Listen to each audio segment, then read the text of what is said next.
Assalamualaikum warahmatullahi wabarakatuh. Halo semua, perkenalkan nama aku Salwa Jasmine Zakaria. Biasa dipanggil Salwa, aku mahasiswa Teknik Pertambangan Universitas Islam Negeri Jakarta dengan NIM 1123098000030. Jadi di video kali ini aku akan memenuhi tugas video bahasa Indonesia, yaitu review skripsi. Nah, ini skripsi yang aku pilih. Judulnya yaitu evaluasi pemboran pada kegiatan penurunan ketinggian level dari 730 meter ke 700 meter di Bukit Karangputih PT Semen Padang, Sumatera Barat.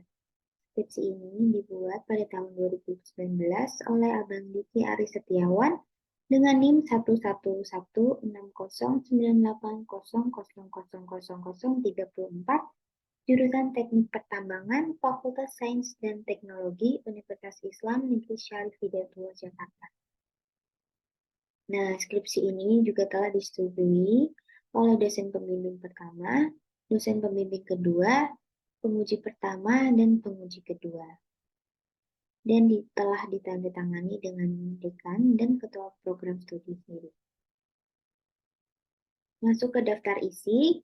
Jadi pada skripsi ini memuat 5 bab. Bab pertama pendahuluan, bab kedua tinjauan pustaka, bab ketiga metodologi penelitian, bab keempat hasil dan pembahasan, bab kelima ada penutup.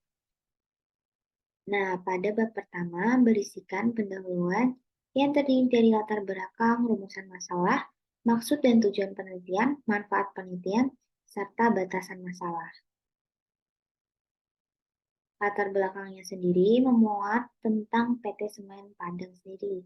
Nah, PT Semen Padang merupakan pabrik semen pertama di Indonesia yang berdiri sejak 1910. PT Semen Padang memperoleh bahan utama pembuatan semen, yaitu batu kapur dari kuari penambangan batu kapur di Bukit Karangputih yang terletak di Kelurahan Idaro, Kecamatan Lebak Kilangan, Kononaya, Padang. Area penambangan tersebut sebagai form kerja tambang yang digunakan untuk menunjang kegiatan produksi. Lokasi PNBP 9 saat ini memiliki ketinggian 730 meter, di mana area tersebut belum dapat dijadikan for kerja. Area top PNBP 9 saat ini memiliki luas area kurang lebih 0,7 hektar. Nah, rumusan masalahnya sendiri ada 4. Yang pertama, ada berapa meter kubik volume hasil peledakan yang dapat dihasilkan per hari. Yang kedua, faktor apa saja yang menghambat kegiatan pemboran. Yang ketiga, bagaimana upaya yang dilakukan untuk meningkatkan volume hasil peledakan yang dapat dihasilkan.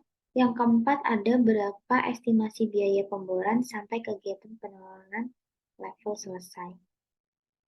Lalu ada maksud dan tujuan penelitian.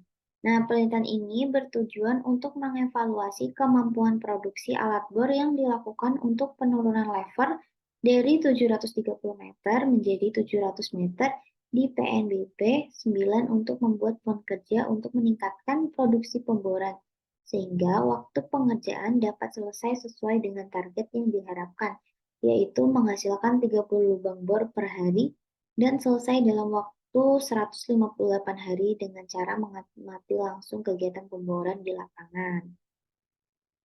Manfaat penelitiannya sendiri dapat menjadi gambaran bagi perusahaan mengenai kinerja pemboran dalam upaya penurunan ketinggian level untuk pembuatan pon produksi dan berapa lama waktu yang dibutuhkan berdasarkan kegiatan di lapangan.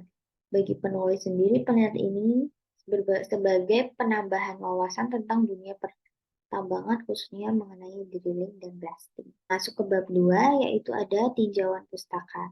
Tinjauan pustaka di dalam skripsi ini membahas keadaan geologi penelitian, topografi morfologi, iklim dan curah hujan, geologi regional, pengertian pemboran, sistem pemboran, perlengkapan metode pemboran pada rotary percussion, faktor-faktor yang tidak dapat dikendalikan, faktor-faktor yang dapat dikendalikan, geometri peledakan, estimasi produksi mesin bor, interval selang kepercayaan, serta dilengkapi ayat Al-Quran yang berhubungan dengan penelitian. Nah, ini penampakan bab 2 tinjauan pustaka. Membahas lebih lanjut tentang apa sih yang mau didalami di dalam judul itu kan tentang pemboran ya. Nah, Tinjauan pustaka ini berisi rincian yang mempengaruhi pemboran, seperti iklim, curah hujan. Di sini juga disertai foto-foto yang dapat menunjang pemahaman kita mengenai skripsi ini, sertai dengan tabel yang dapat kita pahami.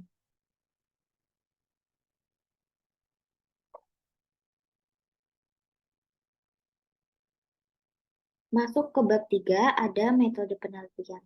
Nah, metode penelitian ini mencakup tempat dan waktu penelitian, studi terdahulu, instrumen penelitian, tahapan penelitian, serta diagram alir tahapan penelitian.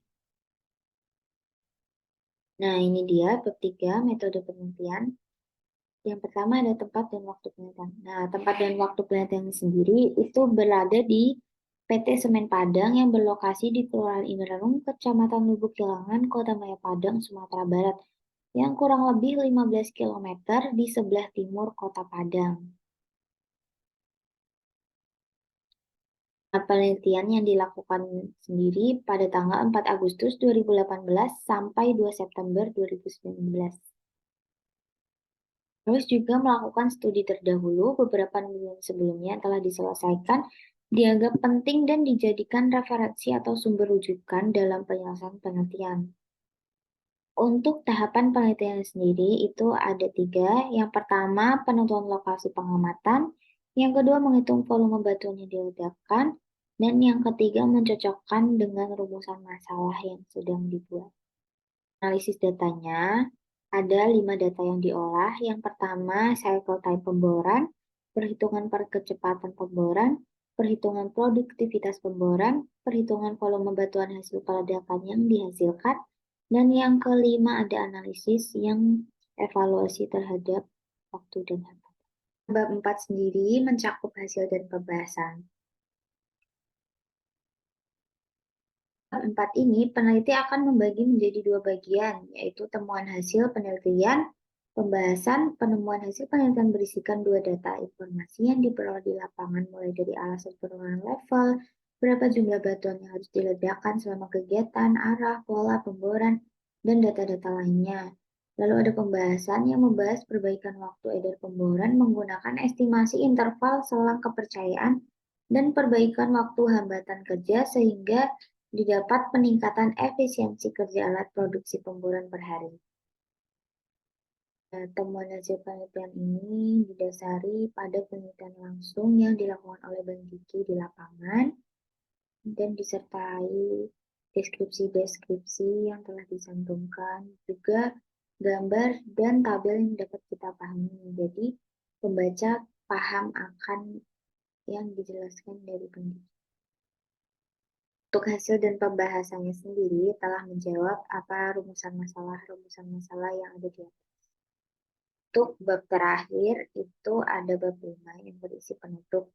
Penutup ini meliputi kesimpulan, saran, daftar pustaka, serta lampiran. Kesimpulan dari skripsi ini membahas lagi tentang rumusan masalah yang telah dirumuskan.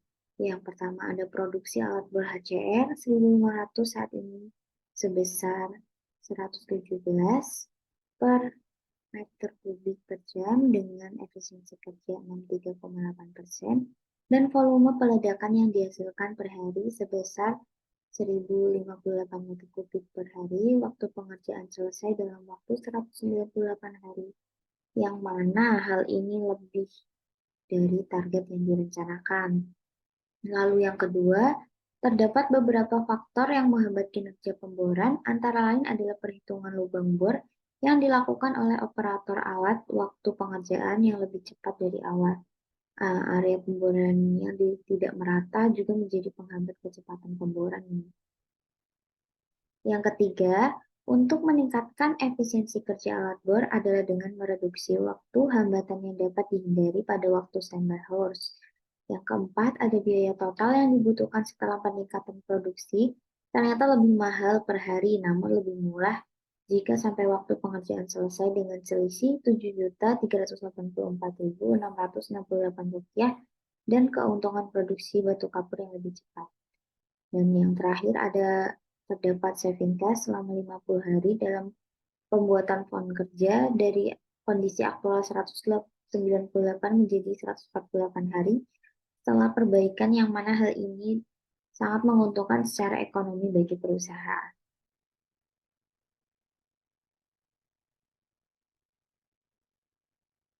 Nah, sekian review skripsi dari saya. Terima kasih ya. Maaf bila ada salah kesalahan kata. Wassalamualaikum warahmatullahi wabarakatuh.